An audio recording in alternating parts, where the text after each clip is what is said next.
as soon as it cuts away. Drinking with authors may contain adult content. Listener discretion is advised.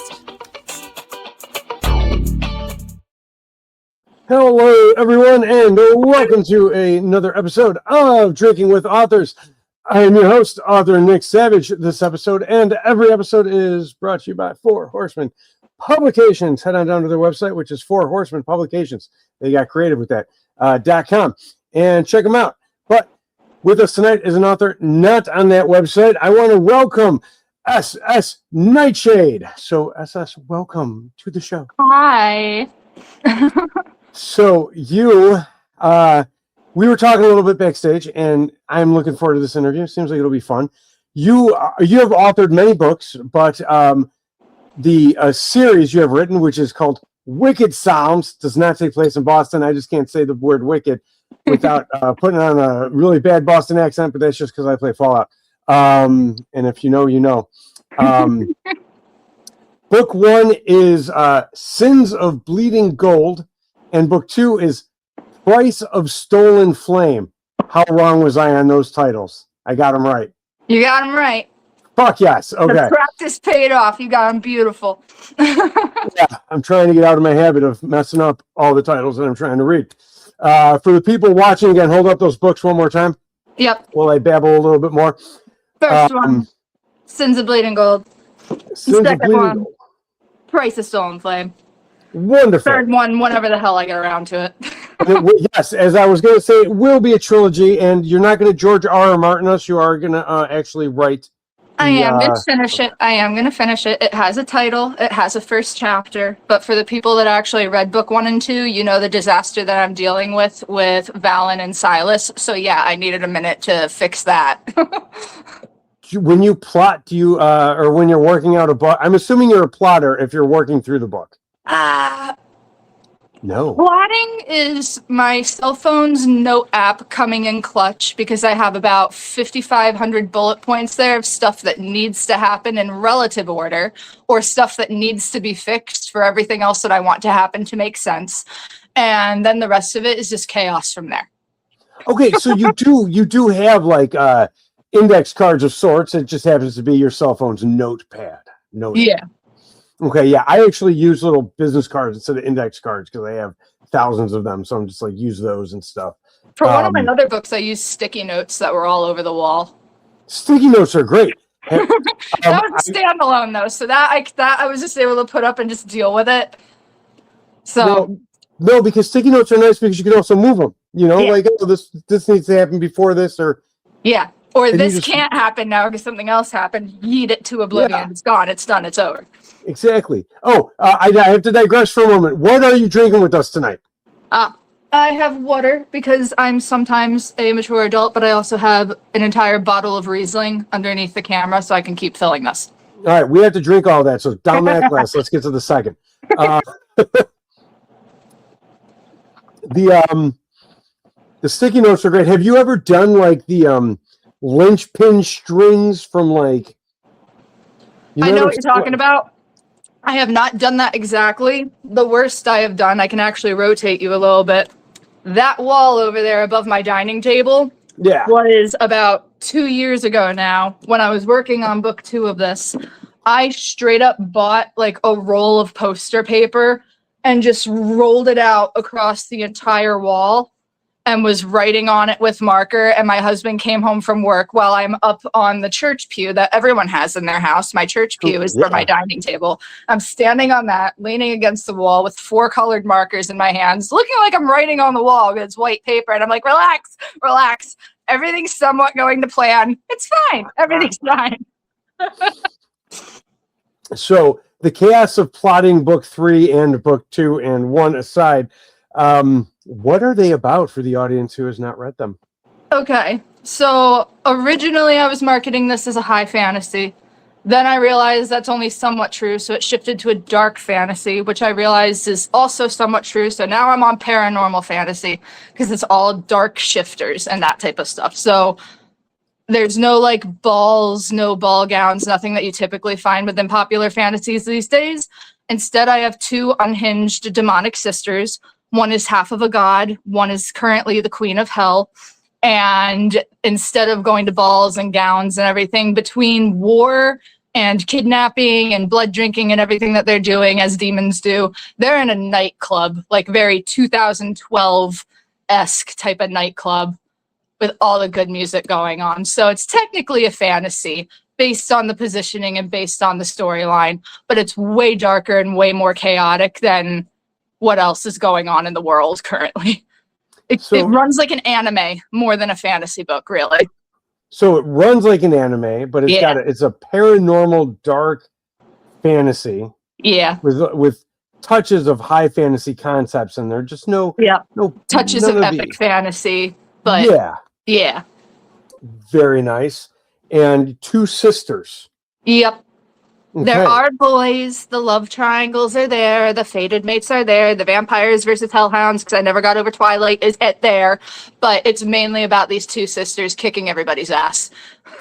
Okay, so let's bring this back to a series that I have nothing positive to say about. You never got over it. I'm assuming you are a fan. I am, to a degree, but I don't think I'm at like the level of the people that would actually fight Jacob versus Edward. I just enjoyed it. That's okay. Being more of a casual fan is okay. Yeah. I enjoyed it. I watched it a couple of times. I liked the fact of like the different types of creatures that they were versus like typical princes and princesses more. Like that was the reason why I was enjoying it mostly.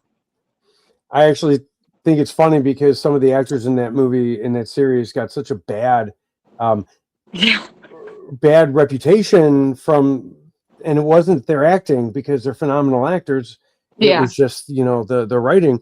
And I did try reading the books. I am not someone to say don't like something without trying to read it. I just could not get past that. I'll admit right now, I only read 2 of them. I didn't finish the rest. I was like, you know what? I enjoyed watching the shows as a preteen. I'm not going to take the enjoyment out of it for myself by forcing myself to read the books when I enjoyed the show better. Which usually it's reverse. Usually you like the books better, but whatever. I saw the movies first.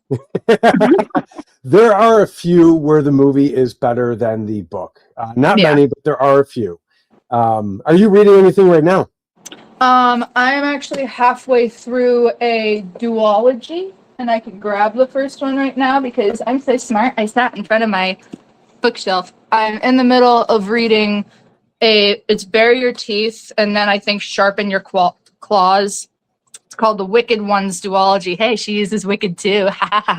By Twoony. And it's a male boys love with a high fae and a human medic fantasy at war. And I really like that because it was different, like kind of like mine. It wasn't the same like run-of-the-mill type of thing. It was a completely different type of situation going on. So I was like, yeah, I'll check that out. So I'm in the middle of book 2 of that right now. Oh, very nice. Okay. Yeah. It's always nice to see what people are reading, what they got their hooks in and everything like that. Give me 1 second. So what are you reading next? When you're done with these, do you have other books on your to be read pile?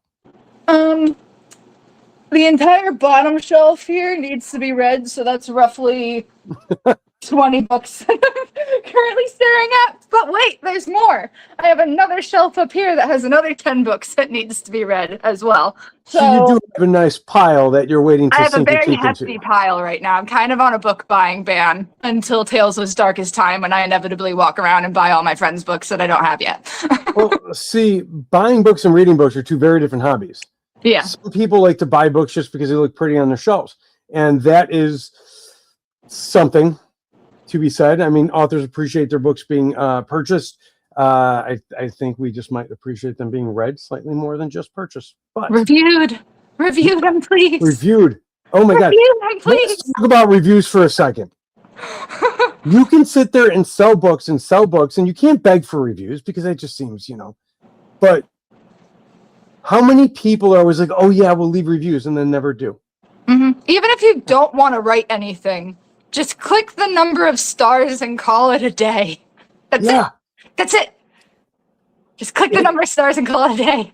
It is considered faux pas or not proper etiquette for authors to contact people who leave, low star ratings or bad reviews or whatever. And I'm not saying that it's not done. I did it myself, but we ended up having a very nice conversation about it because she gave me low stars, but a nice review. So I was like, I don't understand. It just wasn't her genre. And I'm like, I can understand that, and that's fine, but just click a button, and if you truly hate something, click a button and just write a DNF,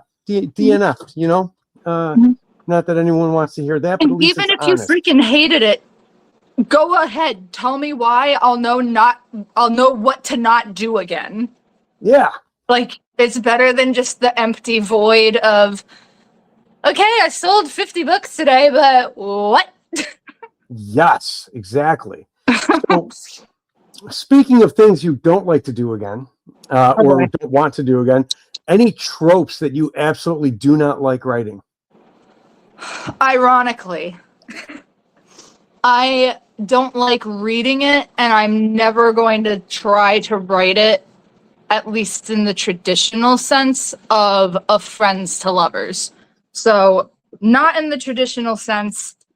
Technically, that's kind of happening in here in Sins of Bleeding Gold, because technically she was adopted by this guy's mother, so they're technically step-siblings and have known each other since they were kids, so that could be described as a friends to lovers situation, but I didn't write it as that way. It's just the environment in which is existing in the corner. And the reason why I don't like friends to lovers is two reasons. Number one, I moved around a lot as a kid, so I have absolutely no connections with anybody, no long-term friends, that type of scenario that you've had for over a decade at this point. So I'm like, if I don't even have a shred of the point of view of it, positive or negative, I have nothing to go off of, no positives, no negatives. Why the hell would I even try? And the other scenario is actually my husband, because we are friends to lovers. I met him when I was 16 years old. It was absolutely not the plan going into it. Very bumpy, very chaotic, but very, very worth it. So I'm like, I have it right there in real life. Why am I going to screw around with it on a piece of paper when this is the only experience I have with it, and I don't need it reflected back on me or back on my husband, especially since I do write a lot of adult situations. Yeah. And unfortunately, in the industry that we're in, you can put at the bottom of like your content warnings as many times as you want of, this is all just by chance. It's not related to anybody, whatever, But the last thing I want is for a conclusion to be drawn that also includes him, because he is my number one fanboy at this point.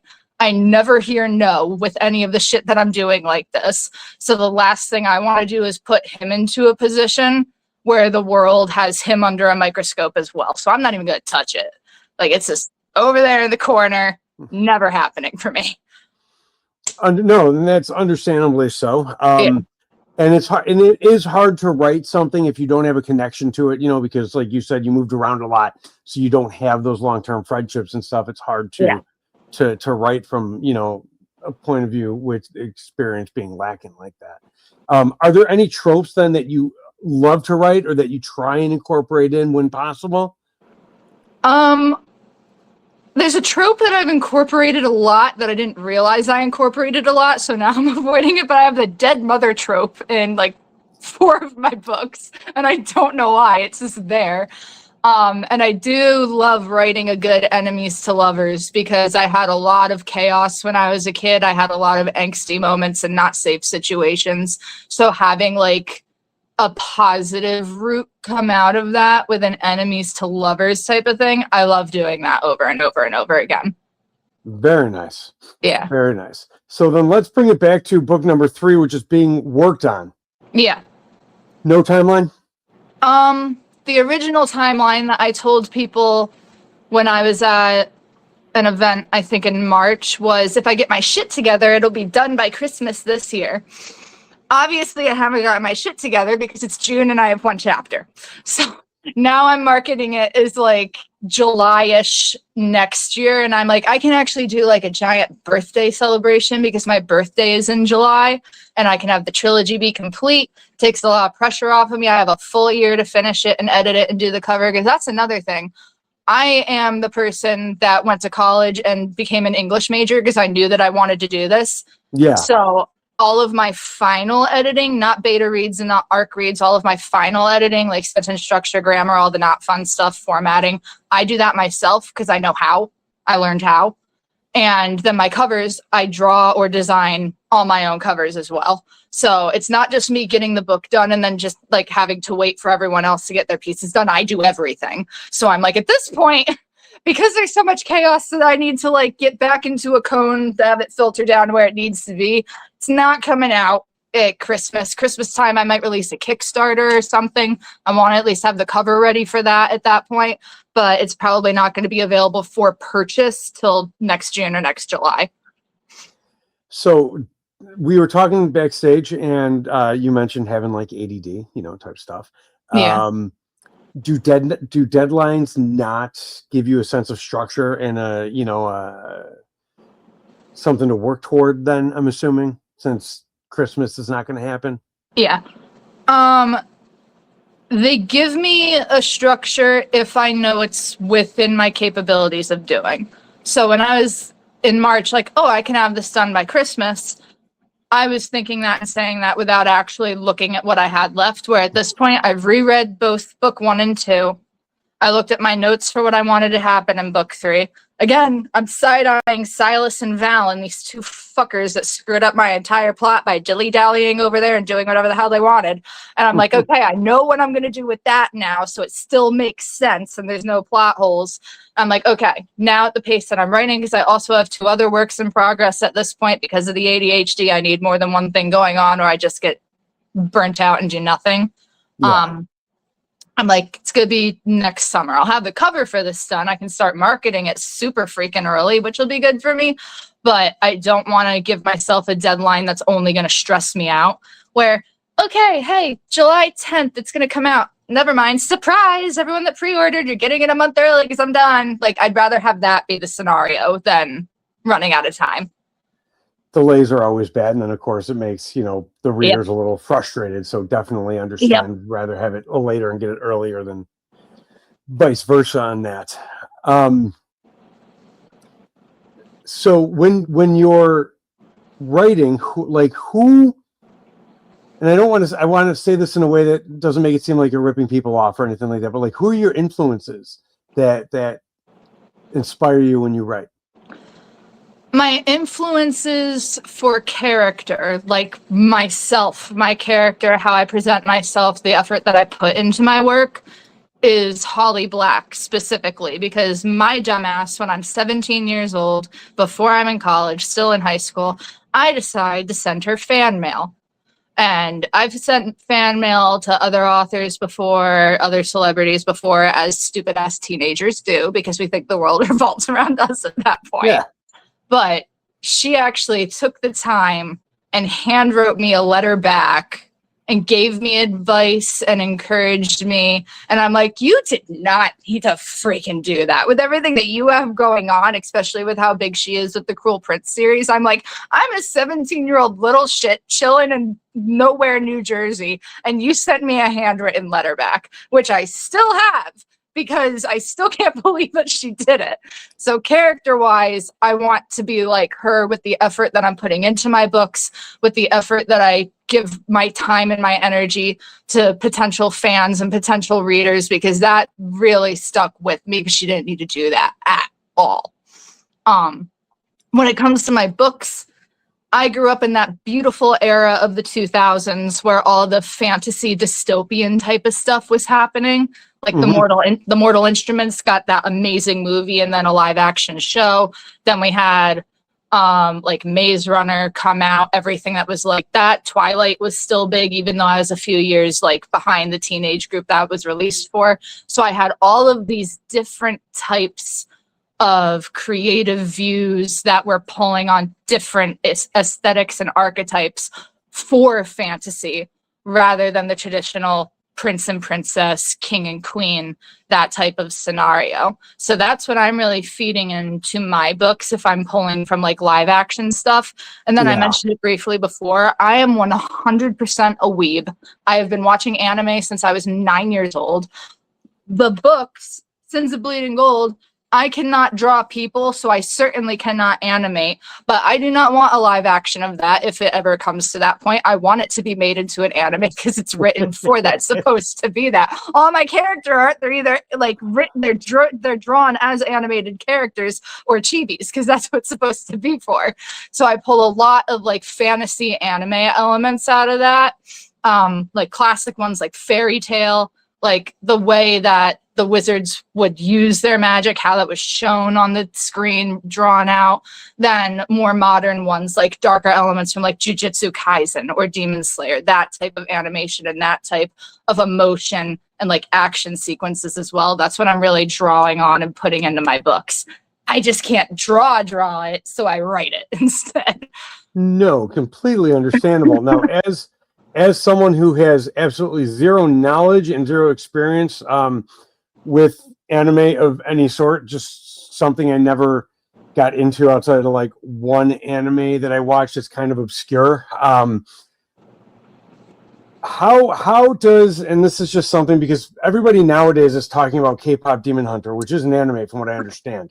Yeah. How is that in relation to the stuff that you were mentioning? You know what I'm saying? Are like all animes under the same umbrella, or like in terms of like genre kind of things, or is it much broader for people who don't know, which I'm sure is just me at this point? I would say it's a mixture of both. Is it an umbrella? Yes. Is it a very broad umbrella? Also, yes, because it breaks down exactly like books and exactly how video games would. There's all different genres, all different tropes for the genres, and they all mostly respectively stay like in their own area of expertise and where they're existing underneath that umbrella term. So it breaks down the same exact way. One's just you're playing the game, one you're watching a show, the other one, hi, we're here, we're reading and writing. It's all the same type of thing, just shown in a different way, enjoyed and taken in a different way. Okay.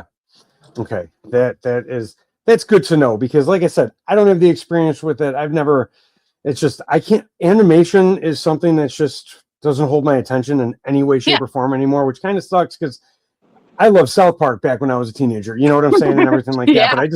But I tried watching it again, and I just can't do animation. And it's nothing against animation. It's something with my brain and just going cartoons, not going to do it for me anymore. It's not for everybody. The same way video games aren't for everybody, the same way books aren't for everybody. It's just like, what element are we in? Where are we going to enjoy said things? Exactly. And it's just one of those things where, I like to have the knowledge on things. So thank you for explaining that. But I am a weeb. I would love to explain anime all day to anybody. We'll be here forever. You do also have some standalone novels, not just the one series. Yes. The series is the only series that I currently have. So I'm actually here. I have my little book stack. This is all of my stuff right here in a stack. Yay. So we have my series. You saw these two before. Yeah. Staying on the fantasy route, I have a standalone fantasy that's a little bit longer than a novella, but it's not super crazy long as well, because a lot of things I've been getting in from readers is a lot of fantasy books nowadays are super, super long reads, like 500 plus pages. And as a reader, I also get that. That's very daunting to go into sometimes, even though you want to enjoy the thing that's there. So I did a standalone Mermaid and Sirens one, which is essentially taking vampires and giving them mermaid tales and different powers, because I write everything dark. So we have that fantasy standalone. And what is that called? That is called The River's Daughter. The River's Daughter. Mm-hmm. Then we have my first boys' love, because again, I love anime, so I read a lot of manga. So this is written the same type of way to be an anime, maybe be a manga. I just can't draw that much, but I did finally draw people for the first time, because I draw my own covers. So we have Jackson and Carter on the cover. It's a cute little rom-com novella. Every single one of my books, you can feel I have trigger warnings and everything, because I write darker and I write for adults. So like all of that's on my website if you want to see it. I won't delve into it here, but we have that. Then we do Cupid is a frat boy. Yeah, Cupid is a frat boy. Then we're going to do a 180. I have a little horror novella as well called The Allure of Death, which is a Gen X witch going head to head with a Gen Z serial killer at Halloween time because he's using the haunted corn maze on her farm as like his hunting grounds. So her and her 2 cats, Gin and Tonic, are like, what the fuck is this kid doing? We need to go in and just get rid of him, eliminate him. The cops are doing nothing. So I have that little horror. Cats were named Gin and Tonic. Gin and Tonic are her 2 familiars. That I'm getting from my grandmother because that is my grandmother's staple drink that she's had her entire life. So that's the cat's names, Gin and Tonic. So I'm going to ask something about the witch, and it is not an implication of your grandmother. Is the Gen X witch an alcoholic that her cats are named Gin and Tonic, or is it just simply an ode to your grandma? The cats are an ode to my grandma, and the Gen X witch is an ode to my mom and all of my aunts and uncles, because I am an only child across the entire part of it, of all the cousins of everybody from the 70s and 80s generation. My mom's the only one that had a kid. So everyone that I had to look up to is Gen X. So I was like, I know how they act, I know how they think, I know the sarcasm, and I love it. So I wanted a main character that would be for them, because they all buy and read every single thing that I like, because I have a very supportive family. So I was like, this one's for you. She's in your generation. You'll love her. Here's Darcy, and here's her 2 cats. Have fun. So you're an only, and are you Gen Z? I'm old Gen Z. I'm too young to be a millennial, but I am not young enough to be the hip and cool Gen Z. I'm Gen Z that still had iPods and Snapchat existed our last year of middle school. When you say hip and cool Gen Z, do you mean the ones that do the little like finger clap like that? Yeah, and whatever the hell 6 and 7 is happening with still. And like, let me people that are really on TikTok, I only know how to use that because of like Musically. So yeah, this is not cool and hip. That is not cool and not hip. That is So I am Gen Z. From our generation, that is a very pretentious thing to do. So if they're doing it, they're either extraordinarily doing it in a pretentious way, or they're trying to reclaim something is not pretentious, but it still looks very pretentious. No idea. Yeah. And that's just the way it looks, outside observer. You know. My age of Gen Z, we were dabbing. We were doing this cringy ass thing. That's where I am. You know what? The dab was cool though. I can get on board with the dab. Because well, like to everyone that is 20, 21, 22, because I'm going to be 27, they're like, ew, what are you doing? You dabbed? What is that? I'm like, shut up. Shut up. You two you're obsessed with numbers. I at least physically did something. But here's the thing though, dabbing is kind of silly. But it's silly. It's not foolish. It was meant to be silly. Yeah, it's a silly thing and it's kind of fun. Whereas the finger claps just make you look like okay, to Gen Xers, the finger clap is when you would stare at someone and say, I'm crushing your head, which goes back to kids in the hall or strangers with candy. I think it was Kids in the Hall, where you're, I'm crushing your head. And the dab is, kind of cool. There's that other thing from Fortnite where you do like the hand swing. Oh, yeah. I know how to do that. Yeah. I cannot for the life of me do that. And I have tried. My mom wanted me to teach her, again, Gen X. Mother, I love you. I know you're going to watch this. You still can't do it. You tried. You still can't do it. It's very hard to do. And I'm saying that as someone with absolutely zero dancing skills. It's very hard to do. Give me a musical instrument and I'm fine. But ask me to coordinate my hands and my feet and my hips, forget about it. Shakira is wrong. My hips do lie. Oh, God. One more book, pivoting again from all the other genres. I have a standalone dark romance. It's called The Ladyship. That's dual pov and has a sci-fi twist. The mafia man, they're all in outer space. They're stuck on a dying spaceship. And so you get the forced proximity bit of it there, but she finds an invisibility suit and rage baits him the entire time. So he can't actually hunt her down and do anything because she's invisible. And it's amazing. So it's forced proximity, but she's rage baiting him with she's invisible. With an invisibility suit. Yep, they're stuck on a spaceship. He can't find her for a while. Okay, so I need to know this. How does mafia make their way into space? So it's post-apocalyptic Earth. We're somewhere in the 3000s. I don't think I specified. And we had to leave because we killed the planet. Shocking. I know. Shocking, yes, very unrealistic. We're not going to do that. Yeah. There's 5 quadrants. She is the only daughter of one quadrant that owes his family's quadrants, and they're like the people that rule that like area of space, blah, blah, blah, blah, blah. And essentially to keep the peace, she's his sacrificial bride, right? Okay. So he's mafia because his quadrant, what his family does, every family that owns an area of space actually does something for everyone that's existing in space. They're technically super complicated policemen. Any type of crime, anything that needs to be tracked down, any type of like military crap, it's his family's job to take care of that, train people for it, yada, yada. Because they were stuck with the worst freaking job, they became evil and abused it. And they're also just serial killers and mafia gangbangers because no one is going to stop them because they made them do these jobs. So they're going to reap the benefits of the jobs as well. So he's mafia coded, has her as a sacrificial bride, and they're stuck on the spaceship together. And traditionally between these two families, they literally just kill them. There's like 3 situations in several hundred years where they actually stayed married and had a kid for a while and whatever. But most of the time they just kill them and go home because they like it's just a stupid ass thing that someone super long ago wrote down on a piece of paper has to happen because everybody's petty and everybody owes everybody, and now they're just stuck doing it. So he goes on the ship with the intention to kill her. She finds an invisibility suit because her great grandma was one of those people that actually stayed in the relationship and survived it. And she told her, hey, you gotta go to this floor in this room. There's a locker with this number scratched onto it. Grab the thing that's in there. And she finds this invisibility suit in there. So he's running around with an axe intending to kill her and cannot find her. And she has a lot of fun with that. She steals a little comm and wires it to the suit's like helmet so she can taunt him through the speakers and everything. And he's like, motherfucker, where the hell is she? Because he wants to kill her and go home. But winds up falling in love with her. And it's Duopov, so that people like reading Duopov. You get to see this man crash out in real time when he realizes I don't want to kill her anymore. Now what the fuck do I do? Very interesting. Now, there is a, you said a phrase I want you to explain for people. Duopov.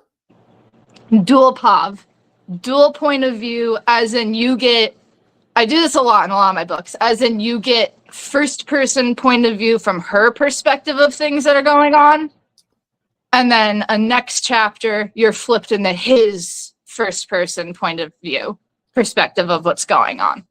I've seen that in many books that I read, and it's very nice when done well. Some authors handle it with just the chapter title. This is the POV, you know what I'm saying, type stuff. Yeah, I have the number of the chapter and then the person's name, so you know who you're going into. Okay, so you handle it in a very similar kind of ease of fashion, you know, like if you pay attention to the top of the page, you know who's talking. If you don't, have fun figuring it out. always fun. So why go from, you know, your standalone to a series? The series honestly wasn't supposed to happen. It was supposed to be a standalone as well, but too much happened with the main character because, hi, nerd, back to anime. She was originally an OC. Raven Nightshade, hi, SS Nightshade, was originally an OC that I was putting into anime universes and doing role plays with other teenagers and this, that, the other thing between 3 different vampire anime in like 2016. Then that spun out into an actual story arc that I thought of specifically for her. Then all the characters and the world building happened around her. And I was like, okay, this needs to be more than 1 book now. And it's blossomed into 3. And I am capping it at 3 because it's already gotten 1 billion times larger than it originally was supposed to be. So after the 3rd one is written, which will be coming out hopefully next year, sometime in 2027, do you have anything planned after that? For that world specifically? No, just in general. Yeah, for that world specifically, no. Wicked Psalms will be those 3 books. That'll be that. The only thing I will ever pursue after that is if I can get an anime deal for it. Otherwise, that one's done. And of all the other books that I brought up out of here, The only one that I have future plans for is the Ladyship, because that is so complex with all the side characters and the setting and everything that's going on. I already have 3 chapters of a spin-off of that from one of the main character's brother's point of view. So the first book is the only daughter of that family, the sacrificial bride. All of her older brothers could not stop that from happening. One of her older brothers is going to get a spin-off that'll probably be novella length or a short novel, just like a Ladyship short story type of thing that's happening. All the other ones are going to just stay as is. I have an alien romance right now that's a work in progress. I have an alpha and alpha omegaverse right now that's a work in progress. I have a vampire and hellhound omegaverse that's a work in progress. And those are the only 3 things that I'm actively working on besides book 3 of Wicked Psalms. Then I have a Google Sheets with about 50 more book ideas that I'll be pulling from, like, by winter of 2027. That's when I'm going to be moving into the next phase of, okay, what's my next work in progress type of deal. No, very nice. You're writing one, you said, in the Omegaverse, which is kind of a very niche genre, but it's gaining its audience. Yeah. So it's gaining a much larger audience. So that's I think that's a good one to be tapping into if it can be done properly. No way could I do it. I don't know anything, you know what I'm saying? I don't know enough. I'm hoping I can do it properly, considering there's about 15 manga up there that are in Omegaverse, so I'm hoping to do it justice. Definitely. Okay, so let me ask you this. Outside of needing to hire an illustrator, why haven't you written a manga? I can't draw. Outside of hiring an illustrator, that's it. I do not have the pockets for said things, so I write novellas instead. No, and that's okay. Sometimes the answers are far simpler than someone can hope for when asking a questions. But it is, you can't draw, and it's expensive to have an illustrator, which is so true. Understandably, as it should be. Again, I draw all my own book covers. They take forever, so I can only imagine how hard character art is to do, panel after panel after panel. I get it. I don't have those pockets yet. No. Definitely understand that. So we've gone over the books you have. We've gone over where you're going with them and everything like that. We've talked about so much here. So I guess it is time that I have to ask you this. For everyone listening, where can they find you? Where can they hunt you down, follow you on social media, buy your books, all that jazz? My social media handles are the same for Threads, Instagram, and TikTok. It's just all author SS Nightshade, lowercase, nothing special, just that.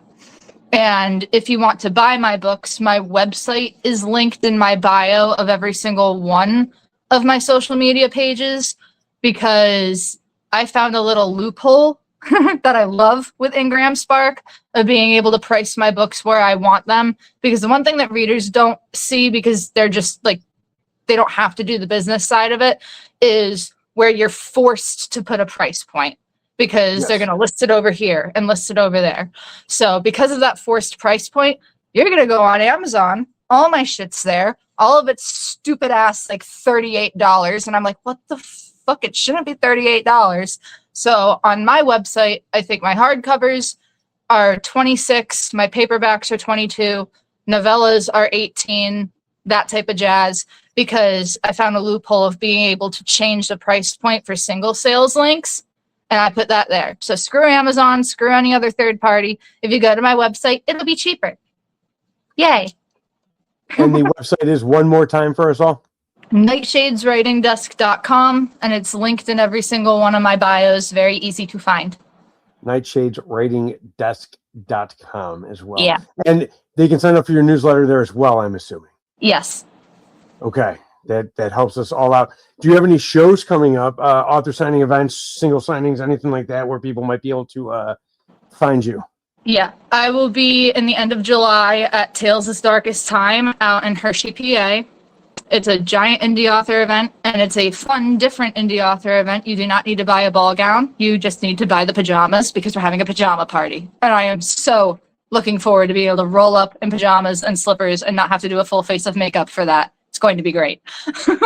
After that, this November, yay, hurricane season. My dumbass is flying down to Florida. I'll be in Panama City the first weekend of November at 2 indie bookstores that I am horribly forgetting the name of right now because, again, Riesling. But that they're also listed on my website if you want to figure out which specific stores. I'll be in Panama City November 6th. So you're going to be down, though, at the end of hurricane season. Well, it's still active for about another 20 days or so.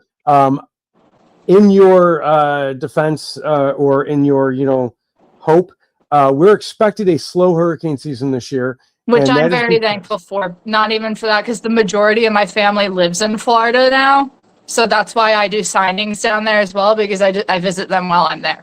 It's a 2-for-2 for me. Hurricanes are kind of a double-edged sword for us, because with the hurricanes, and this is just a little fun fact for you, with the hurricanes, it makes for a slightly cooler summer. And this will be the second year in a row they haven't cloud seeded, and the cloud seeding is not anything to do with chemtrails or anything like that, but it's to help get us rain, because otherwise we are actually not a very arid climate without the cloud seeding. But the cloud seeding helps, or the hurricanes help keep the summers cooler with the wetter winters. But the more we cloud seed, the worse the hurricanes get, which is why they've stopped. But now we've been in a drought for 2 years, even despite the little rain that we've had. We're still within drought measurements for the rain. So it's drought and hotter summers without the hurricanes. So we kind of need them, but it'd be nice if they weren't all Cat 5s and larger than anything humans have ever seen like before. A little Category 1 chilling off the coast for 3 days would be great. That's like it. Nothing else. No, like when I moved down here, it was like Gaston, you know what I'm saying? And then next year was Irma, and then it's just been getting worse and worse. And like bring back Gaston, like another Cat 2 hurricane where we drive out to Siesta Keys and go watch it, and that's like an hour and a half drive. But it was fun, it was fun. You drive out, you watch the hurricane, and you get kicked off the beach because it's lightning and you're on a beach in a hurricane. My uncle, he's down. He's further down than Siesta Key, like an hour south. But one of my aunts and her husband, they live across the bay from there. So like when I was little, hurricane season, if we were down and visiting, we'd be out on Siesta Key just sitting there. The freaking state troopers would come through. What are you doing? Nothing. We're just sitting here and watching. It's fine. You're just watching a hurricane. Like it's a very different experience. Yeah, it's a very different experience to watch a hurricane on the coastline, whether it's the Gulf or the ocean, beach, than it is to experience it from your home.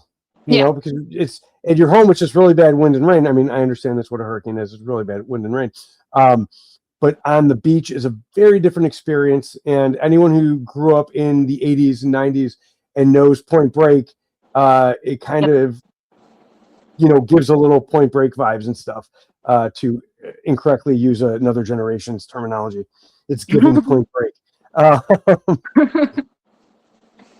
But no, so you'll be down in Panama City at the end of July for anyone who... November. July I'll be in Hershey. November I'll be in Panama City. Maybe Orlando. That I haven't confirmed yet. Maybe Orlando. Okay, not that you've confirmed it. So anyone listening, it's not confirmed. Which one are you thinking about in Orlando? Since it's not confirmed yet, I'm not going to say. Okay. Yeah, and it is another bookstore. It's not an event, just so that people that are really into this don't spiral. It would just be another bookstore event like Panama City. So don't spiral. It's a maybe. Okay. I'm not sure. That is okay. Orlando's got a lot of good bookstores. I know. I'm trying my best, and people in Orlando, I'm trying my best. No. And we much appreciate it, because getting out there and going states, outside of your home state is a very scary, but fun and eye-opening experience for many reasons. But I think November with Panama City, July is Hershey, Pennsylvania. I'm going to get that right. I just don't want to listening to my wrong one and not hear it like 5 other times for me the correct way. So that'll be fun. And I know you can't remember the name of the bookstores right now, but that's okay, because they can go to your sites. And they're on my websites. They are there. Yes. The names of the bookstores are there. And then that way you can buy your plane tickets and go down and see her there at the signing, or just, if you happen to be in Panama City. Yeah. I always ask this before we leave, and I didn't mention this to you backstage, but if there's one piece of writing advice that you could give to an aspiring writer, what would that be? Do not edit until you're done with your first draft. It is going to be disgusting. It is going to be horrible. You are going to hate pieces of it. If you begin editing while you're still working on it and it's not done yet, you're going to go down this little crazy ass funnel of a spiral that you're not going to get out of for 3 months. And it's going to fuck up your entire timeline of everything. So just word vomit it up. Highlight the paragraph that you hate that you just finished so you know exactly where to go back to later, but move the fuck on. For the time being, go back to it later. Don't get stuck. So, write first, edit later. Very much later. Take your time. Write very much first, edit very much later. Very nice. I want to thank you, SS Nightshade, for joining us today. Thank you for coming in, letting me drink, and letting me be here. It was wonderful. This was great. Oh my God, no, I had so much fun, and I am feeling my beer. I have no tolerance anymore, so it's nice. I can have a beer, a couple. I'm Irish and Scottish, so I'm good. Oh no, I'm Irish and Italian. We should have tolerance. I just don't, so it's okay. I'm okay with my 12-year-old tolerance like that. But no, I want to thank you for joining us. I want to thank everyone who tuned in and listened. Please don't forget to follow us. Like, share, all that jazz, make us famous, find us sponsors because, you know, the more the merrier. And until next time, everyone, stay tuned and remember, it costs nothing to be kind. I'll see you all. Thank you for listening to Drinking with Authors. Join us next time for another fun conversation with an author over drinks.